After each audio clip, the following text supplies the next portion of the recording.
पुरवावश गोपवधूशतकोटिवृतात् स्मरकोटिसमात्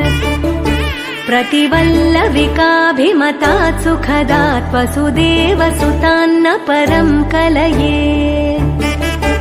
अभिराम गुणाकरदाशरथे जगदेकधनुर्धर धीरमते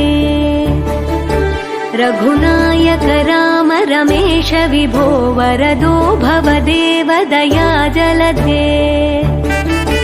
अवनीतनया कमनीयकरं रजनीकर चारुमुखाम्बुरुहम्